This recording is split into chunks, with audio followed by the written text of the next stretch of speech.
বিসমিল্লাহির রহমানির রহিম। ন্যাশনাল কলেজের অনলাইন ভিত্তিক শিক্ষা কার্যক্রমে তোমাদের আবারও স্বাগত। প্রিয় শিক্ষার্থীরা, আশা করছি তোমরা সবাই ভালো আছো আর আজকে লাইভ ক্লাসে তোমরা সবাই উপস্থিত আছো। তো শিক্ষার্থীরা, আজ আমি জীববিজ্ঞান প্রথম পত্রের প্রথম অধ্যায় কোষ ও এর গঠন হতে আজকে আমি আরএনএ গঠন, শ্রেণীবিভাগ, কাজ ইত্যাদি নিয়ে আলোচনা করব। আসলে শিক্ষার্থীরা, তোমরা অবশ্যই জানো যে প্রথম অধ্যায়টি অনেক বড়, অনেক টপিক এখানে, তাই আমি প্রতিবারই ভাবছিলাম যে ক্লাসটি আজকেই শেষ করে দিতে পারবো, কিন্তু অনেকগুলো গুরুত্বপূর্ণ টপিক এখনও বাকি রয়ে গেছে। সেজন্য আমি চেষ্টা করব আর দু একটা ক্লাসের মধ্যে এটা শেষ করতে। আসলে এটা 25টা মতো পিরিয়ড লাগে। আমি আজকে নবম ক্লাসটি শুরু করতে যাচ্ছি, তবে আশা করছি আর দু একটার মধ্যেই আমি এটা শেষ করে দিতে পারবো। তো শিক্ষার্থীরা, আমি এখনই ক্লাসটা শুরু করতে যাচ্ছি, তা তোমরা খাতা কলম সব কিছু নিয়ে রেডি হয়ে যাও। আজকের টপিক হচ্ছে আরএনএ। শিক্ষার্থীরা, তাহলে দেখো, আরএনএ কি? শিক্ষার্থীরা, তোমরা অবশ্যই অবগত আছো যে এটা হচ্ছে ribo nucleic acid. Ribo nucleic অ্যাসিডের সংক্ষিপ্ত রূপ হচ্ছে আরএনএ। শিক্ষার্থীরা, ডিএনএ এবং আরএনএ এই দুইটাই হচ্ছে নিউক্লিক অ্যাসিড। ডিএনএ তোমাদের গঠন পড়িয়েছিলাম, ডিএনএ ছিল ডিঅক্সিরাইবো নিউক্লিক অ্যাসিড, অর্থাৎ এটি ছিল দ্বিসূত্র। আমি আজকে পড়াবো আরএনএ অর্থাৎ রাইবো নিউক্লিক অ্যাসিড, যেটা হচ্ছে এক সূত্র। তো শিক্ষার্থীরা, তোমরা কে কে লাইভে আছো আমি তোমাদেরকে একটু দেখে নিচ্ছি। শিক্ষার্থীরা, তোমরা সবাই লক্ষ্য করো যে আরএনএ কি? আরএনএ হচ্ছে রাইবো নিউক্লিক অ্যাসিড। আরএনএ হলো আরএনএ হলো রাইবো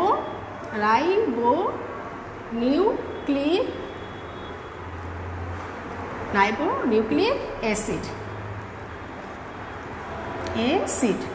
তো শিক্ষার্থীরা, রাইবো নিউক্লিক অ্যাসিডের সংক্ষিপ্ত রূপ হচ্ছে আরএনএ। এটি হচ্ছে এক সূত্র এবং এটা চেইনের মতো। ডিএনএ থেকেই কিন্তু আরএনএ সৃষ্টি হয়।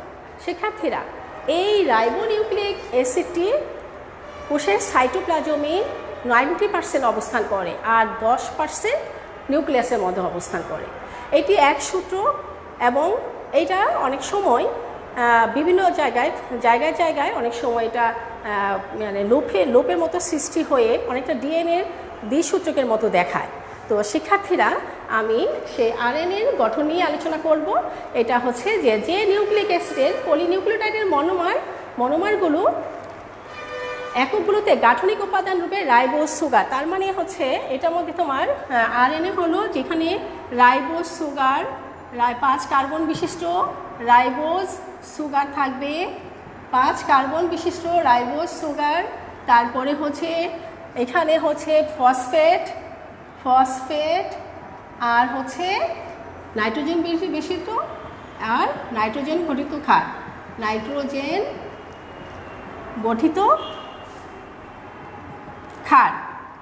গঠিত ক্ষার এর মধ্যে হচ্ছে ক্ষারগুলো হচ্ছে কি? অ্যাডেনিন, গুয়ানিন,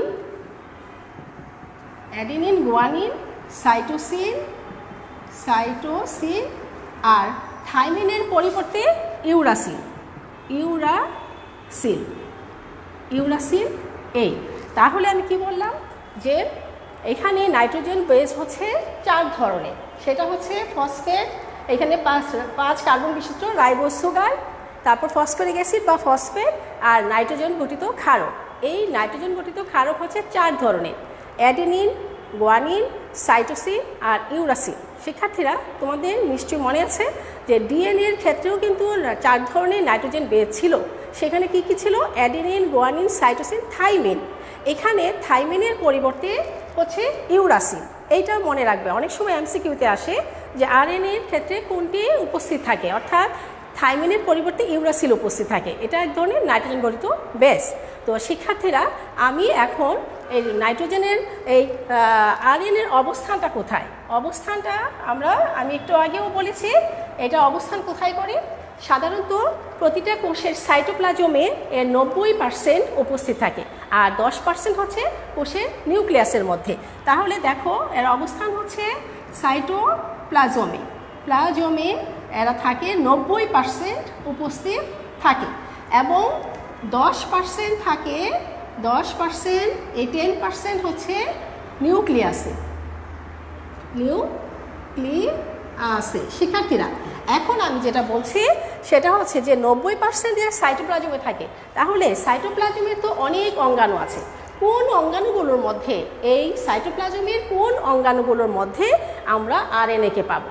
শিক্ষার্থীরা, সাইটোপ্লাজমের মধ্যে আমরা দেখব যে মাইটোকন্ড্রিয়া, তারপরে হচ্ছে প্লাস্টিড, তারপর রাইবোজোম, এর আর নিউক্লিয়াসের মধ্যে হচ্ছে, এই নিউক্লিয়াসের মধ্যে আমরা দেখতে পাবো যে ক্রোমোসোম, নিউক্লিওলাস, এই মধ্যে আমরা পাবো। নিউক্লিয়াসের, ক্রোমোসোম আর নিউক্লিওলাসের মধ্যে আমরা এই আরএনএর অবস্থান পাবো।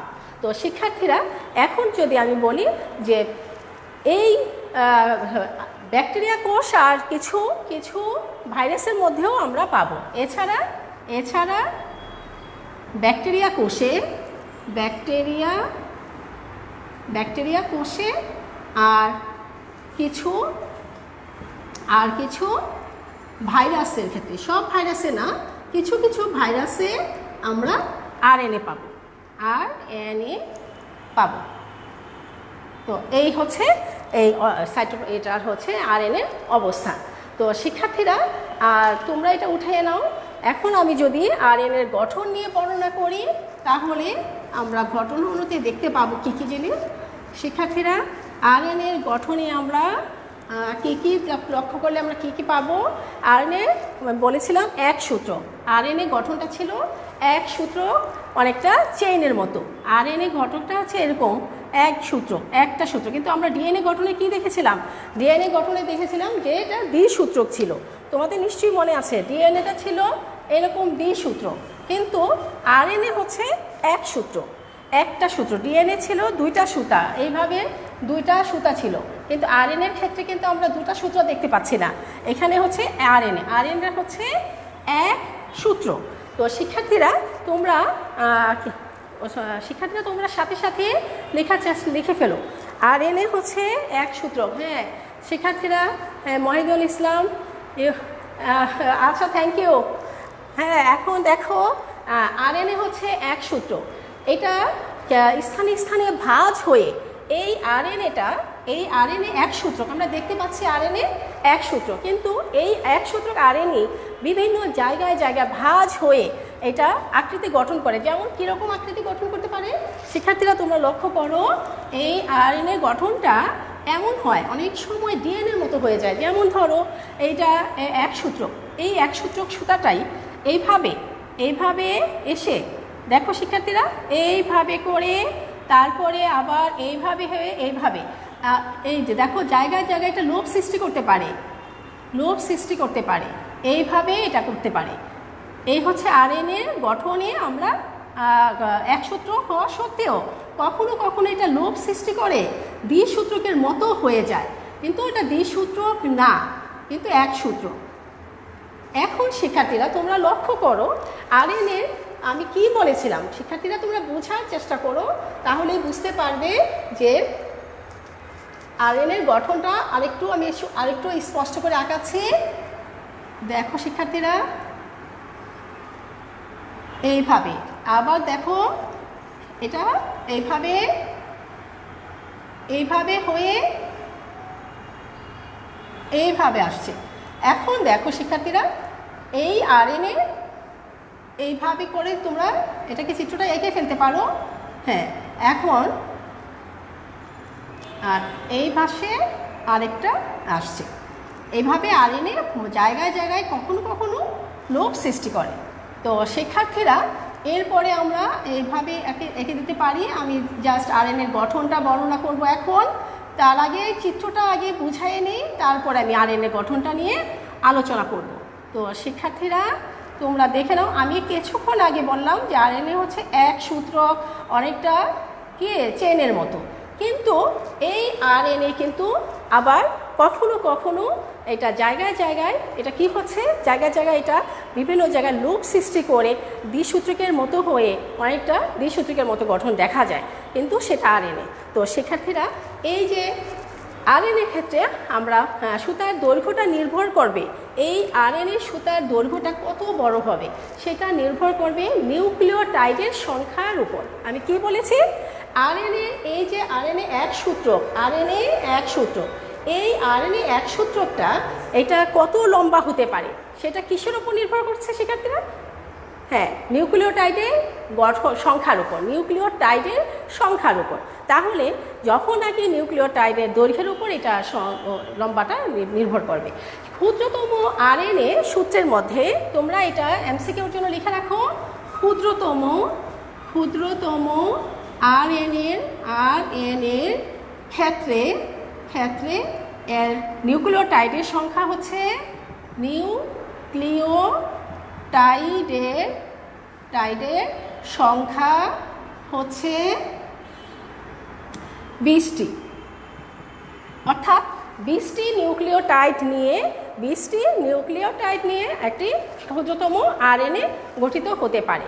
তো শিক্ষার্থীরা এখানে 20 থেকে 22টি, তাহলে আমরা এখানে 20 থেকে আমরা সব 22টি লিখলেই এটাই কারেক্ট হবে।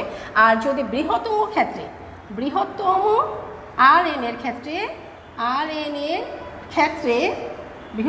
আরএনএর ক্ষেত্রে নিউক্লিওটাইডের সংখ্যা হবে, নিউক্লিওটাইডের সংখ্যা আরও অনেক বেশি হবে। তো শিক্ষার্থীরা বৃহত্তমের ক্ষেত্রে সেটা প্রায় 10,000 নিউক্লিওটাইড নিয়ে বৃহত্তম আরএনএ তৈরি হতে পারে, 10,000, প্রায় 10,000। তো শিক্ষার্থীরা আমি কি বললাম, ক্ষুদ্রতম আরএনএর ক্ষেত্রে নিউক্লিওটাইডের সংখ্যা হচ্ছে 22টি, আর বৃহত্তম অণুর ক্ষেত্রে 10টি। তো সাধারণত এই যে 10,000 যে নিউক্লিওটাইড নিয়ে এটা গঠিত হচ্ছে, সেখানে আমরা এটা দেখতে পারবো মেসেঞ্জার আরএনএর ক্ষেত্রে, এটা মেসেঞ্জার আরএনএর ক্ষেত্রে আমরা এই 10,000-এর মতো নিউক্লিওটাইড নিয়ে মেসেঞ্জার আরএনএ গঠন আমরা দেখতে পাই। তো শিক্ষার্থীরা রাসায়নিক গঠনের ক্ষেত্রে আমরা কি দেখতে পাই, এটা রাসায়নিক গঠনের ক্ষেত্রে আরএনএর রাসায়নিক গঠন। শিক্ষার্থীরা তোমরা লক্ষ্য করো, আরএনএর রাসায়নিক গঠনে আমরা কি দেখতে পাই? আমরা দেখতে পাচ্ছি আরএনএ রাসায়নিক গঠনের ক্ষেত্রে আমরা দেখতে পাই যে এখানে আছে 5 কার্বন বিশিষ্ট সুগার, তারপরে আছে ফসফিউরিক অ্যাসিড বা ফসফেট, তারপরে আছে কি নাইট্রোজেন বেস। আমি একটু আগেই বলেছিলাম 4 ধরনের নাইট্রোজেন বেস থাকে। আর 4 ধরনের নাইট্রোজেন বেসগুলো কি শিক্ষার্থীরা?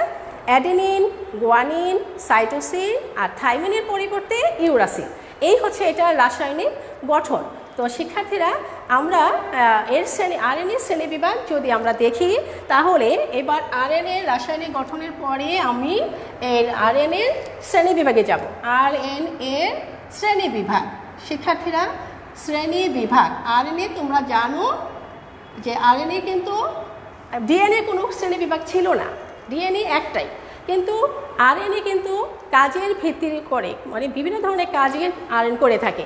তাই এই কাজের উপর ভিত্তি করে আরএনএকে ভাগ করা হয়েছে প্রায় 5 ধরনের, অর্থাৎ transfer RNA, messenger RNA, ribosomal RNA, genetical RNA, আর আরেকটা হচ্ছে গিয়ে জেনেটিক্যাল আরএনএ, আর হচ্ছে শিক্ষার্থীরা আরেকটা হচ্ছে মাইনর আরএনএ। এই 5 ধরনের আরএনএ আমরা শ্রেণীবিভাগে দেখতে পাই। তো শিক্ষার্থীরা তোমরা প্রত্যেকেই খাতাতে লিখে ফেলাটা খুব জরুরি, কারণ না লিখলে তোমরা কখনোই কিছুই বুঝতে পারবে না, যত লিখবে তত মনে থাকবে। তাহলে আমি এবার আরএনএ শ্রেণীবিভাগটা এই পাশে লিখছি। 5 ধরনের আরএনএ যে আছে তোমরা সেটা লিখে ফেলো। 1 নম্বর কি বলেছিলাম, আরএনএ শ্রেণীবিভাগের মধ্যে 1 নম্বর লেখো ট্রান্সফার আরএনএ, অর্থাৎ টিআরএনএ। তাহলে তোমরা লিখে ফেলো ট্রান্সফার আরএনএ, ট্রান্সফার আরএনএ অথবা small T R N A, আমরা এটাকে সংক্ষেপে লিখতে পারি। তারপরে 2 নম্বরটা লিখে নাও মেসেঞ্জার আরএনএ, মেসেঞ্জার আরএনএ অথবা স্মল আর এন এ। তারপরে আমরা লিখতে পারি কি রাইবোসোমাল আরএনএ, জেনেটিক্যাল আরএনএ। তারপরে আমরা লিখে ফেলো যে রাইবোসোমাল আরএনএ, রাইবোসোমাল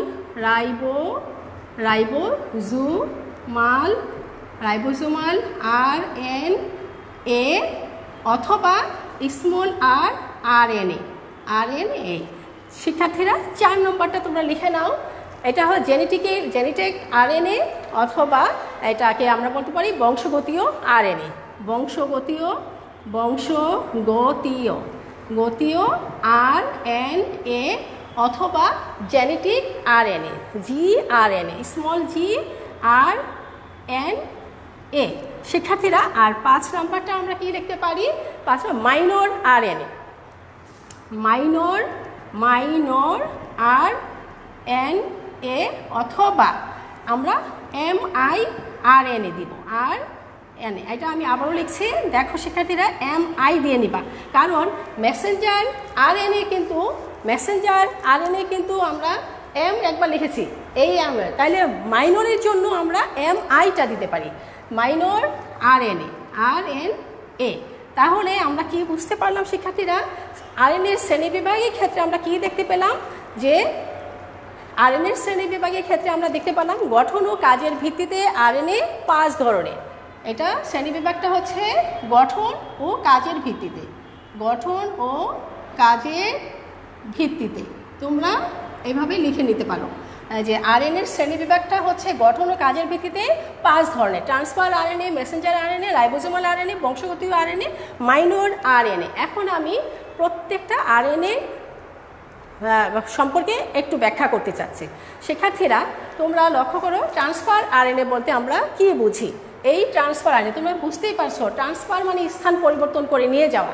তাহলে যে সকল আরএনএ কোষের নিউক্লিয়াস বা সাইটোপ্লাজম থেকে অ্যামিনো অ্যাসিডকে, অর্থাৎ যে সকল আরএনএ কোষের সাইটোপ্লাজম বা নিউক্লিয়াস থেকে, এখানে নিউক্লিক অ্যাসিডকে, অ্যামিনো অ্যাসিডকে ধরে প্রোটিন সংশ্লেষণের স্থান অর্থাৎ রাইবোজোমে বহন করে নিয়ে যায়, সেটাই হচ্ছে ট্রান্সফার আরএনএ। তো শিক্ষার্থীরা এটি একটি ক্ষুদ্রতম আরএনএ, প্রায় 75 থেকে 70টি নিউক্লিওটাইড অণু থাকে।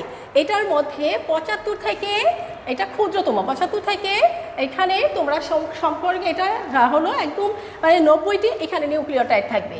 এখানে 75 থেকে 90% নিউক্লিওটাইড থাকে, এই নিউক্লিওটাইড থাকে। শিক্ষার্থীরা নিউক্লিওটাইড থাকে এই ট্রান্সফার আরএনএর ক্ষেত্রে।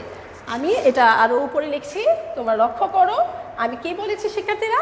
ট্রান্সফার আরএনএর ক্ষেত্রে এটা ক্ষুদ্রতম আরএনএ, এটা খুব ক্ষুদ্রতম, এটা 75 থেকে প্রায় 90টি এখানের নিউক্লিওটাইড নিয়ে এটি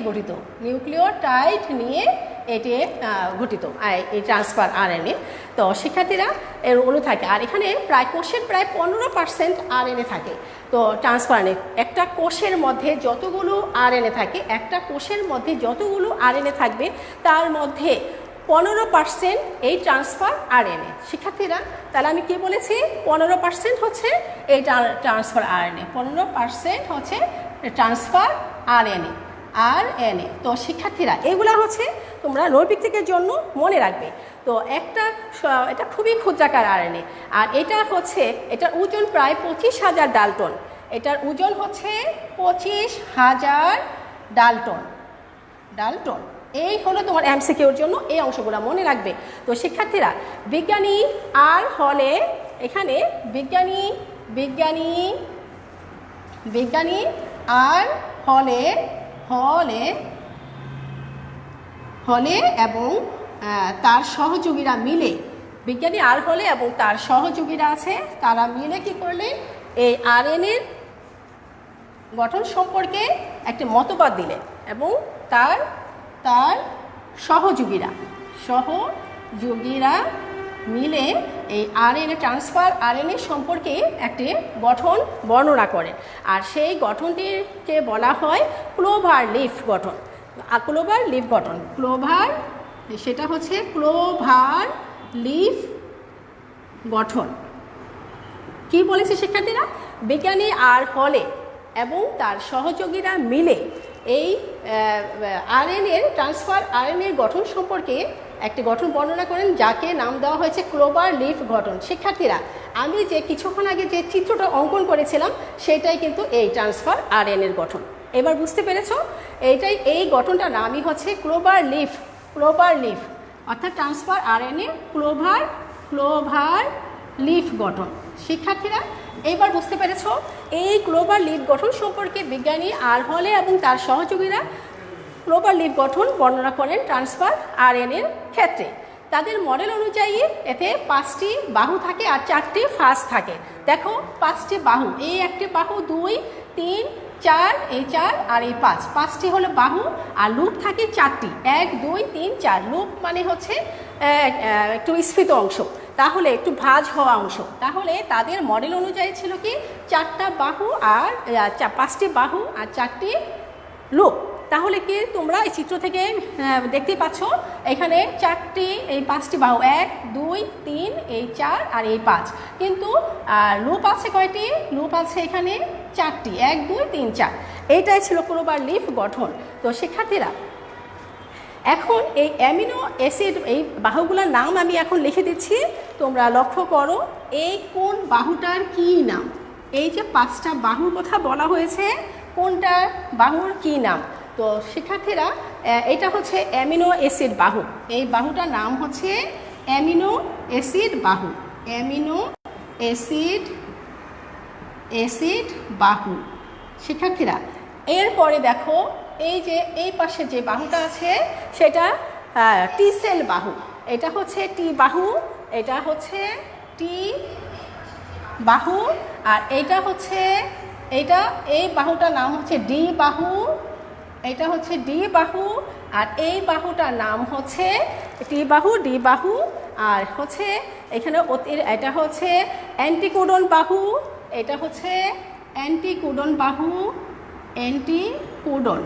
কোডন বাহু। আর শিক্ষার্থীরা, আর এ পাশে আরেকটি বাহু দেওয়া আছে, এটা অতিরিক্ত বাহু। অতিরিক্ত বাহু। তাহলে শিক্ষার্থীরা, তোমরা এবার কনফার্ম হলে যে এই বাহুটাকে আসলে তাদের যে ক্লোভার লিফ বা গঠন বলেছিল ট্রান্সফার আরএনএর ক্ষেত্রে, এখানে 5টি বাহু, 4টি লুপ আছে। 5টি বাহু হচ্ছে অ্যামিনো অ্যাসিড বাহু। তারপরে হচ্ছে এটা হচ্ছে এই বাহুটা হচ্ছে ডি বাহু, এটা টি বাহু, এটা নাম দেওয়া হয়েছে টি বাহু। এটা হচ্ছে অ্যান্টিকোডন বাহু, আর এটা হচ্ছে কি শিক্ষার্থীরা, অ্যান্টিকোডন বাহু, এটা অতিরিক্ত বাহু। আর যে লুপগুলো দেওয়া আছে সেটাও হচ্ছে এটা টি লোপ, ডি লোপ, তারপর অ্যামিনো, এখানে হচ্ছে অতিরিক্ত লোপ আর অ্যান্টিকোডন লোপ। এই হচ্ছে 4টি লোপ। তো কাজ কি শিক্ষার্থীরা? প্রোটিন সংশ্লেষণের সময় জেনেটিক কোড অনুযায়ী এই অ্যামিনো অ্যাসিডকে আরএনএ অণুতে স্থানান্তর করাই হচ্ছে এই ট্রান্সফার আরএনএর কাজ। তো শিক্ষার্থীরা, আমি এই ট্রান্সফার আরএনএর বর্ণনা দিয়েছি, এবার আমি মেসেঞ্জার আরএনএ সম্পর্কে বলবো।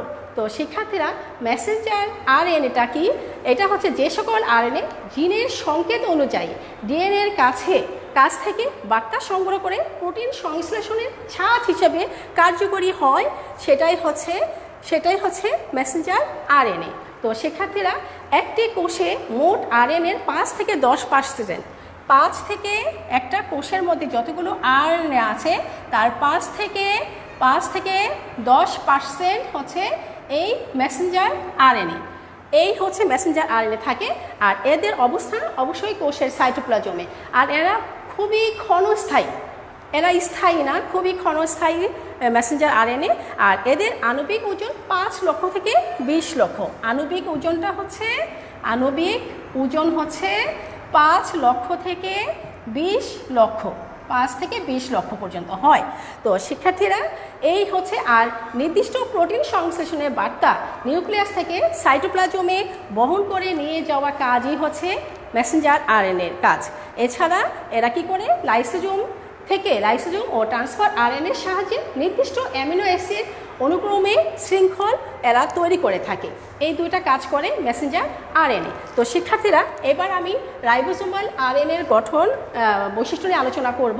শিক্ষার্থীরা, যে সকল আরএনএ রাইবোজোমের প্রধান গাঠনিক উপাদান হিসেবে কাজ করে তারাই হচ্ছে রাইবোজোমাল আরএনএ। যে সকল আরএনএ রাইবোজোমের প্রধান গাঠনিক উপাদান হিসেবে কাজ করে তারাই হচ্ছে রাইবোজোমাল আরএনএ। তো শিক্ষার্থীরা এই রাইবোজোমাল আরএনএর সংখ্যা আমরা একটু জেনে নিই। এরা সর্বাপেক্ষা এই রাইবোজোমাল আরএনএটা হচ্ছে কোষের সমস্ত আরএনএর মধ্যে 80 থেকে 90% আরএনএ থাকে।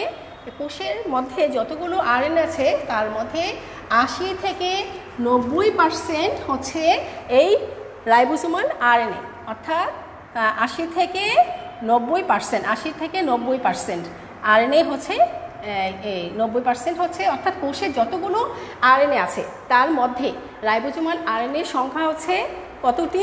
80 থেকে 90%। তো শিক্ষার্থীরা এটা হচ্ছে আরএনএ সংখ্যা। আর আমরা আরও জেনে নিতে পারি এটা সমস্ত আরএনএর এরা কিন্তু সর্বাপেক্ষা স্থায়ী এবং অদ্রবণীয়। আমরা একটু আগে মেসেঞ্জার আরএনএ সম্পর্কে কী বলেছিলাম? এটা সবচেয়ে ক্ষণস্থায়ী, কিন্তু রাইবোজোমাল আরএনএ তার উল্টো, এটা হচ্ছে সর্বাপেক্ষা স্থায়ী আরএনএ।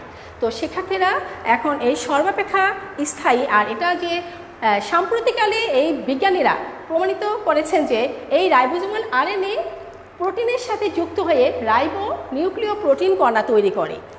শিক্ষার্থীরা এটা রাইবো প্রোটিন কণাও তৈরি করতে পারে, সাম্প্রতিককালে বিজ্ঞানীরা এটা প্রমাণ করেছেন। এই রাইবোজোমাল আরএনএ কী করে? কোষ অঙ্গাণু সৃষ্টিতে অবদান রাখে এবং এর মাধ্যমে কিন্তু কোষে প্রোটিন সংশ্লেষিত হয়। এই রাইবোজোমাল আরএনএর মাধ্যমে কোষের মধ্যে প্রোটিন সংশ্লেষণের কাজ, গুরুত্বপূর্ণ কাজটা এই রাইবোজোমাল আরএনএ করে থাকে। তো শিক্ষার্থীরা আমি এবার বংশগতীয় আরএনএ বা জিআরএনএ সম্পর্কে আলোচনা করব। তো শিক্ষার্থীরা তোমরা লক্ষ্য করো যে বংশগতীয় আরএনএ হচ্ছে যে সকল আরএনএগুলো কিছু কিছু ভাইরাস দেহে বংশগতীয় বস্তু হিসেবে কাজ করে। এই বংশগতীয় আরএনএ কিন্তু সবার ক্ষেত্রে না, কিছু কিছু ভাইরাসের ক্ষেত্রে এরা বংশগতীয় হিসেবে কাজ করে, শিক্ষার্থীরা আমি কি বলেছি? বংশগতীয় আরএনএ হচ্ছে কিছু কিছু আরএনএ কিছু কিছু ভাইরাসের ক্ষেত্রে এই বংশগতীয় আরএনএটা বংশগতীয় বস্তু হিসেবে কাজ করে। অর্থাৎ কিছু ভাইরাসের দেহে যখন বংশগতীয় বস্তু হিসেবে যে সকল আরএনএ কাজ করে তারাই হচ্ছে বংশগতীয় আরএনএ। এটা জীবদেহে যে সকল জীবদেহে ডিএনএ অনুপস্থিত সেখানেই এই জিআরএনএ থাকে, অর্থাৎ বংশগতীয় আরএনএ থাকে। শিক্ষার্থীরা তোমরা লক্ষ্য করো এটা সাধারণত আমরা দেখতে পাবো যে টিএমভি ভাইরাসের ক্ষেত্রে আমরা এইটাকে বেশি পাবো। টিএমভি ভাইরাসের ক্ষেত্রে আমরা এই বংশগতীয় আরএনএকে আমরা পাবো। তো শিক্ষার্থীরা এটা একটা এমসিকিউ হতে পারে যে বংশগতীয় আরএনএ কোন ভাইরাসে পাওয়া যায়। তাহলে আমরা কি বলবো? টিএমভি ভাইরাস তো মনেই আছে, টোবাকো মোজাইক ভাইরাস, এই ভাইরাসের মধ্যে আমরা বংশগতীয় আরএনএটা পাবো। তো শিক্ষার্থীরা এই বংশগতীয় আরএনএ আমরা কি জানি যে এটা কি করবে? প্রধান কাজ হচ্ছে প্রোটিন তৈরি করা, আর কিছু ভাইরাস দেহে যেমন টিএমভি ভাইরাস দেহে এটা বংশগতীয় বস্তু হিসেবে কাজ করে। শিক্ষার্থীরা এবার আমি তোমাদেরকে মাইনর আরএনএ নিয়ে বৈশিষ্ট্য নিয়ে ব্যাখ্যা করব। তো মাইনর আরএনএ অর্থাৎ এই এমআইআরএনএ এটা আমরা কি বলি? যে এটা হচ্ছে সাইটোপ্লাজমীয় আরএনএ এবং নিউক্লিয়াসের মধ্যে কিছু আরএনএ থাকে, কিছু ক্ষুদ্র আরএনএ থাকে, যে কিছু ক্ষুদ্র ক্ষুদ্র আরএনএ থাকে যারা বিভিন্ন প্রোটিনের সাথে যুক্ত হয়ে তারা কি করে? বের হয়ে এনজাইমের কাঠামো গঠন করে। তো আমি কি বলেছি যে কিছু কিছু আরএনএ, ক্ষুদ্র আরএনএ, সাইটোপ্লাজমের কিছু ক্ষুদ্র আরএনএ, আরেকটা হচ্ছে নিউক্লিয়াসের কিছু ক্ষুদ্র আরএনএ, এরা কি করে? এরা একত্রে মিলিত হয়ে এরা গঠন কাঠামো তৈরি করে। কিসের গঠন কাঠামো? শিক্ষার্থীরা প্রোটিনের সাথে মিশে এনজাইমের কাঠামো গঠন তৈরি করে, দান করে। এরাই হচ্ছে মাইনর আরএনএ। তো শিক্ষার্থীরা এই মাইনর আরএনএ এরা এনজাইমের গঠন কাঠামো দান করে। আমি সংজ্ঞা থেকে আমি তোমাদেরকে যা বলছিলাম, আর এটা হচ্ছে এটা কি কাজ করে? এটা এনজাইম হিসেবেও কাজ করে। তো শিক্ষার্থীরা এই হচ্ছে আরএনএ সম্পর্কে আমি তোমাদেরকে বর্ণনা দিয়েছি। তো শিক্ষার্থীরা এই অধ্যায়ে জ্ঞানমূলক এবং অনুধাবনমূলক আরও কিছু গুরুত্বপূর্ণ প্রশ্ন আছে। এই অধ্যায়ে আরও কিছু গুরুত্বপূর্ণ অংশ আছে শিক্ষার্থীরা। যেমন তোমাদেরকে যদি আমি প্রশ্ন করি যে রাইবোজোমকে সর্বজনীন অঙ্গাণু বলা হয় কেন, শিক্ষার্থীরা এই প্রশ্নটা কিন্তু অনেকবার বোর্ডে এসেছিলো। এটা সৃজনশীলে 2 নাম্বার প্রশ্ন হতো, অর্থাৎ অনুধাবন হিসাবে তোমরা প্রশ্নটা লিখে রাখো। রাইবোজোমকে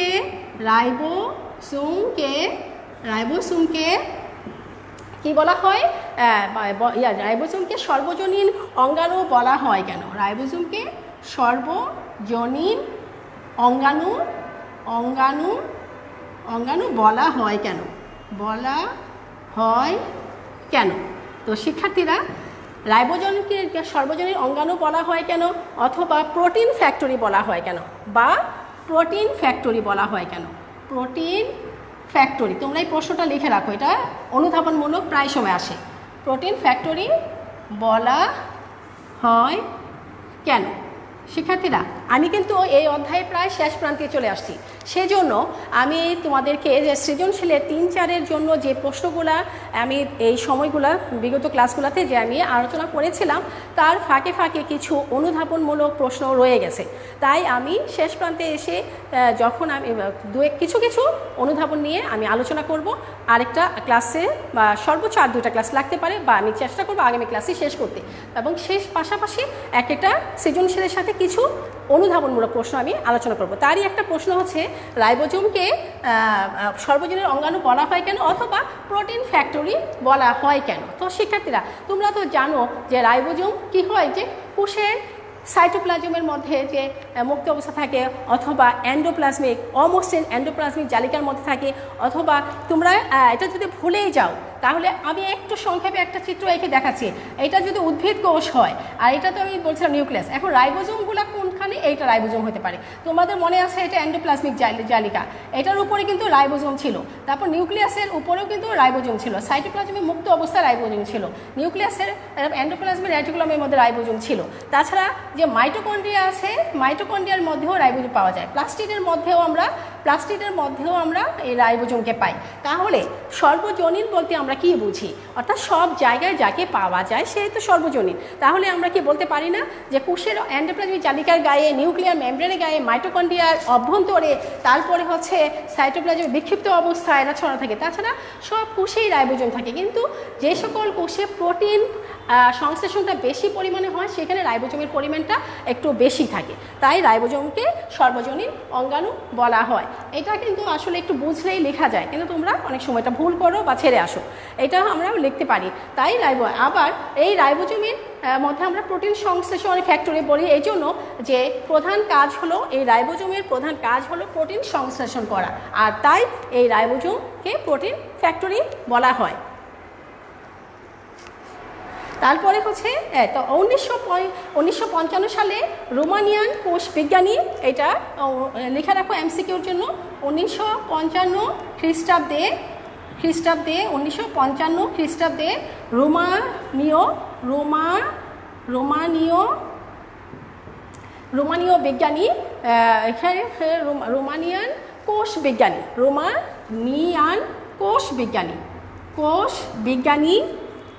রোমানিয়ান কোষ বিজ্ঞানী এই রাইবোজোমকে নাম হচ্ছে জর্জ প্যালেট, বিজ্ঞানীর নাম হচ্ছে জর্জ প্যালেট। এই জর্জ প্যালেট কি করলেন? এই সর্বপ্রথম এইটা রাইবোজোম আবিষ্কার করেন।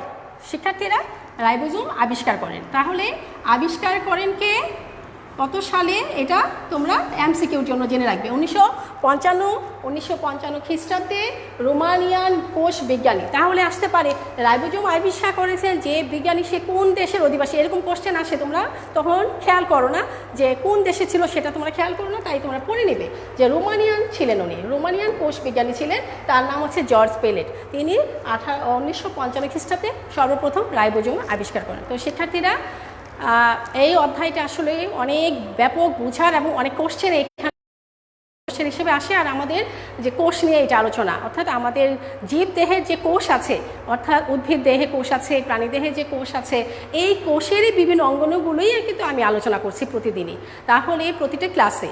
তাহলে আমার এই ক্লাসে আজও আমার শেষ করতে পারলাম না, আরও কিছু গুরুত্বপূর্ণ টপিক নিয়ে আমি আগামী ক্লাসে তোমাদের সাথে উপস্থিত হব। ততক্ষণ পর্যন্ত তোমরা সবাই ভালো থাকবে, সুস্থ থাকবে এবং নিয়মিত পড়াশোনা করবে, এইটাই আমি এই আশা ব্যক্ত করে তোমাদের কাছে আজকের মতো বিদায় নিচ্ছি। আর তোমরা সবাই ভালো থেকো। আল্লাহ হাফেজ।